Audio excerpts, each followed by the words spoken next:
नमस्कार मित्रों, खेल और खिलाड़ियों की आवाज़ खेल पथ में आपका हार्दिक स्वागत है।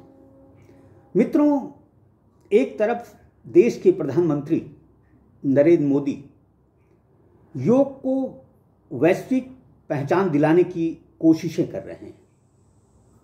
यहाँ तक कि योग को ओलंपिक खेलों में भी शामिल करने की गुजारिश की जा रही है, लेकिन राज्य सरकारें और नौकरशाह योग और योगाचार्यों को मजाक का विषय बना दिए हैं। आज देश में योग प्रशिक्षकों, योगाचार्यों की आर्थिक स्थिति बेहद खस्ता हाल है।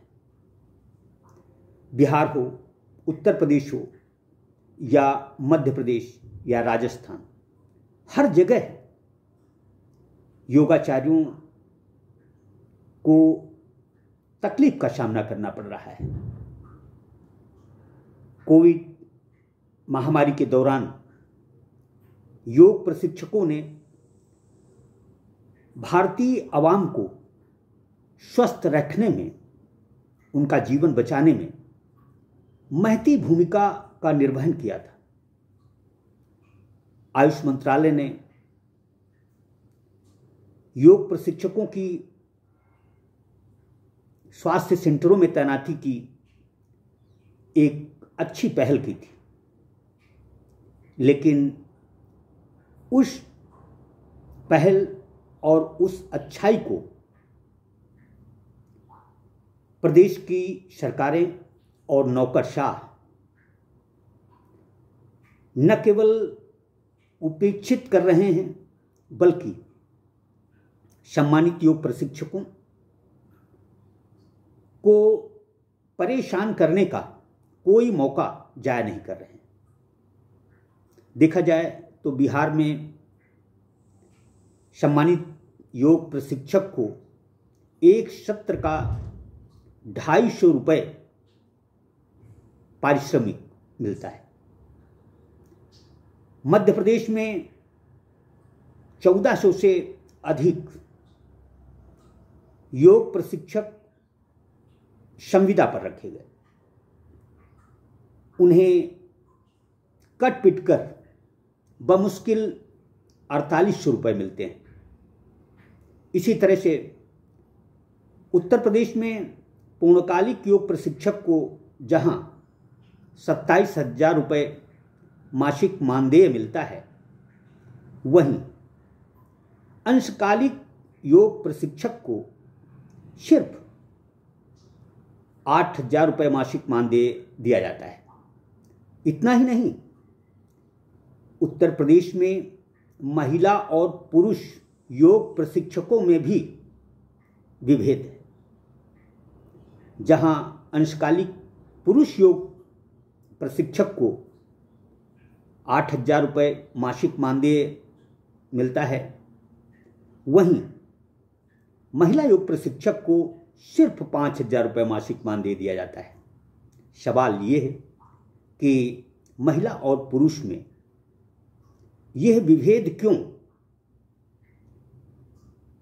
इस तरह की जो स्थितियां योग को लेकर निर्मित की गई हैं, इसके पीछे कौन से नौकरशाह शामिल हैं, कौन से जनप्रतिनिधि योग को निरोग रखने में बाधक मानते हैं, इनकी पड़ताल होनी चाहिए।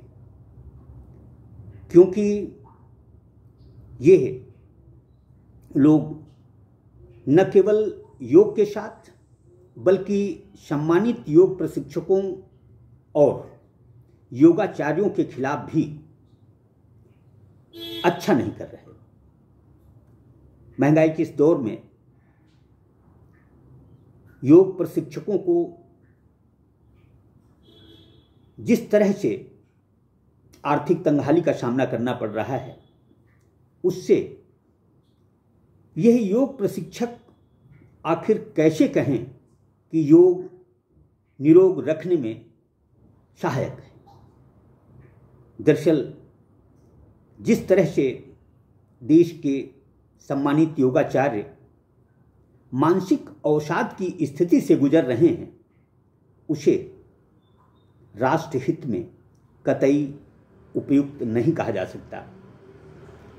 स्वस्थ राष्ट्र का संकल्प, स्वस्थ समाज का संकल्प तब तक पूरा नहीं हो सकता जब तक कि हमारे देश के सम्मानित योग प्रशिक्षक, योगाचार्य खुशहाल नहीं होंगे।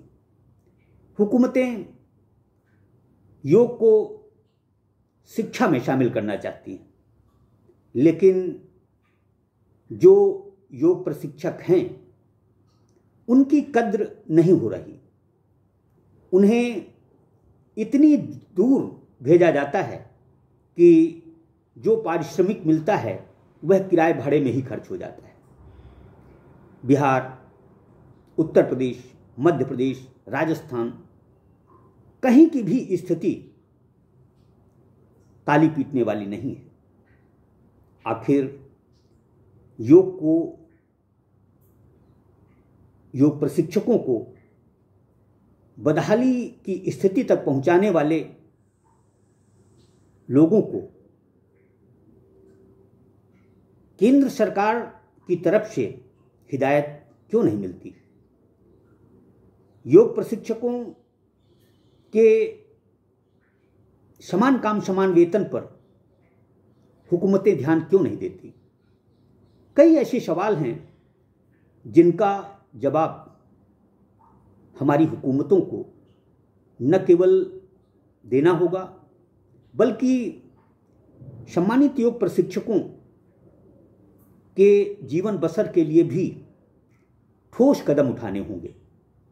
बेहतर ये होगा कि देश भर के योग प्रशिक्षकों की भर्ती प्रक्रिया को एक समान किया जाए तथा इन्हें इतना मासिक मानदेय तो मिले कि इनका जीवन बसर आसानी से हो सके। तभी हमारे ये सम्मानित योग प्रशिक्षक योग के माध्यम से हिंदुस्तान को निरोग रख सकते हैं। करो योग, रहो निरोग, इसकी सार्थकता तभी है जब सम्मानित योग प्रशिक्षक, योगाचार्य खुशहाल होंगे। जय हिंद, जय भारत।